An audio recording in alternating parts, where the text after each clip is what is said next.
Je suis Mathieu Brudeau, j'ai 42 ans et je vais vous parler d'une valeur qui me tient à cœur. Il s'agit de l'humilité. L'humilité, cette prise de conscience, quand on la cumule avec du travail, avec de la rigueur, avec une bienveillance, c'est vraiment quelque chose qui nous aide et qu'il ne faut surtout pas sous-estimer à avancer souvent, j'ai envie de dire avec justesse. On n'est pas grand-chose, donc c'est pas le fait qu'on soit chef, qu'on soit patron, qu'on ait des gens, des employés qui va pouvoir nous permettre de dire on est mieux ou moins bien. On est comme ça parce que c'est notre travail et on a pris à un moment donné cette direction. On a envie de développer quelque chose, de faire progresser une entreprise, mais on a les mêmes faiblesses que monsieur et madame tout le monde. J'ai une petite phrase que j'aime bien. Le berger, il faut qu'il puisse être devant le troupeau pour que le troupeau puisse le suivre.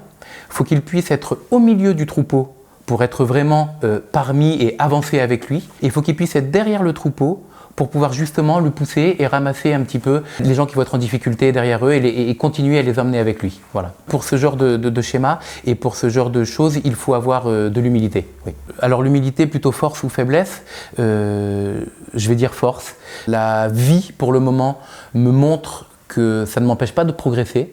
En tout cas, au contraire. Notre entourage nous accorde plus facilement confiance. On rassure, peut-être aussi, on rassure les gens. Par contre, si on assimile ça à un manque d'assurance, ça m'a ralenti sur pas mal de choses. J'aurais pu des fois avancer plus vite.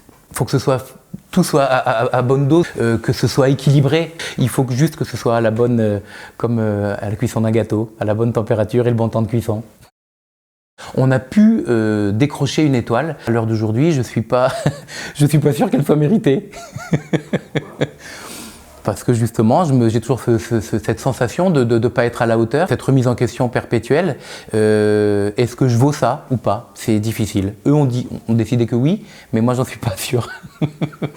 Un plat humble, ce serait plutôt un plat grand-mère, un plat mijoté, un plat rempli d'amour, rempli de douceur, qu'on a envie de partager, que la personne qui va le manger, ça va lui faire plaisir. Je suis vraiment impressionné des fois par l'humilité de certaines personnes. C'est des personnes que j'ai envie de connaître, de découvrir et d'aller creuser un petit peu. Il y a une gentillesse ou une sympathie qui peut en dégager. Si j'avais une personne à laquelle je pensais en termes d'humilité, c'est le maire de ma commune, qui est un exemple pour moi à ce niveau-là. Il a quitté Paris pour devenir agriculteur, et qui donnerait sa chemise pour sa ville, qui justement est sans arrêt en train de se rabaisser par rapport aux autres gens. Et pourtant le travail qu'il fait pour sa ville est j'en suis l'exemple aussi. C'est grâce à lui que le moulin a pu voir le jour. Et c'est un joli modèle pour moi d'humilité.